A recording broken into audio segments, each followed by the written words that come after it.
Good morning, it's Dr. James. It's so great to see you. Thank you for your time and thank you for your energy. And today, you know what I want to talk about? I want to talk about this guy right here. This guy here at age 10. That is Jimmy Rouse. that is me when I was 10 years old. And I got to tell you, I was a rule breaker. In fact, I was outright shenanigans. I was shenanigans every day. And for you and I today, did you grow up with some rules that you said, gosh, looking back, those were really silly rules? And I'm wondering today, are you still following old, outdated rules that no longer serve you? Well, I've got 6 rules that we need to break. 6 rules that we are probably told we should be following when we were young. And even if we didn't do it so well, it might have been a good thing. And I'm going to walk you through these things because I think these rules that we want to break today absolutely can change our life. They can make our life so much more rich, more fulfilling, more exciting, more successful in every single way. Meaning and fulfillment coming through you, in you, and as you. So number 1, remember the rule, keep quiet?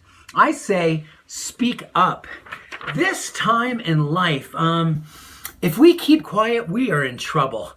I am absolutely questioning a lot of things in my life right now. I'm questioning a lot of what's going on around me.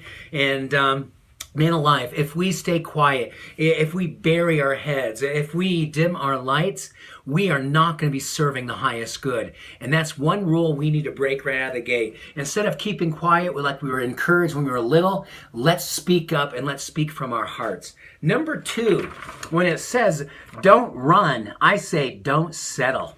Remember that little sign in the hallways? Don't run, or the teacher saying, don't run. Well, you know what? I say don't settle. This is a time for you to ask yourself right here and right now, are you settling?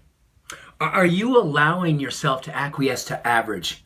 Are you allowing the mediocrity movement to settle inside of you and make you feel like, oh my goodness, my life is not going to be what I came here to expect it to be, and I'm just going to kind of hunker down and be comfortable? Oh my goodness, may I encourage you with all the sincerity and all the zeal I can, don't settle.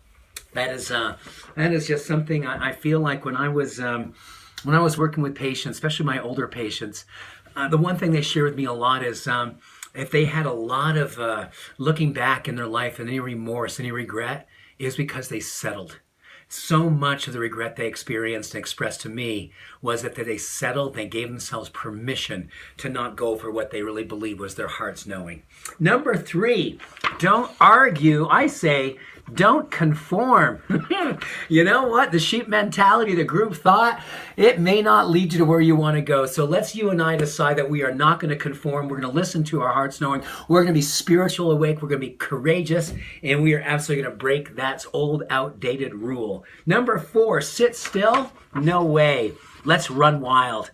Let's absolutely create a ruckus. Let us stand up. Let us get up. Let us move around. Let us create an experience of neurochemical courage and conviction by moving our bodies and running wild with thoughts and creativity. Let us break that rule of conformity. Let us break that rule of sitting still. Sitting still never, outside of meditation, serves anyone. Number 5, follow the leader. I say, let's follow our hearts. Let's follow our hearts. There's a great study that talked about when we get into our heart set, we literally start to connect with a deeper knowing. And that deeper knowing is the truth. And that deeper knowing has so many physiological benefits, so many health benefits. But I believe more than anything, it's a spiritual and emotional benefit. When we listen to our heart, we trust that knowing, we literally set up our lives to flourish. So let's not allow ourselves to follow leaders that no longer serve what our vision is for our life, and let us follow our hearts. And number 6, follow the rules. I say challenge them. Let's challenge the rules. This little guy right here was a rule challenger, and he got in a lot of trouble. But this little guy here at age almost 54, he's challenging the rules right alongside of Zeus. So you and I, let's challenge the rules. Let's speak up. Let's not settle. Let's not conform. Let's run wild. Let's follow our hearts, and let's challenge any rule that makes us feel like we are not living up to what we came here to be. So with that, those school rules, they're outdated, and if they're not serving us, let's break free and let's create a life that we love. So with that, much love and many blessings. Thanks for playing along with me this morning. I appreciate you. Peace and love. Bye-bye.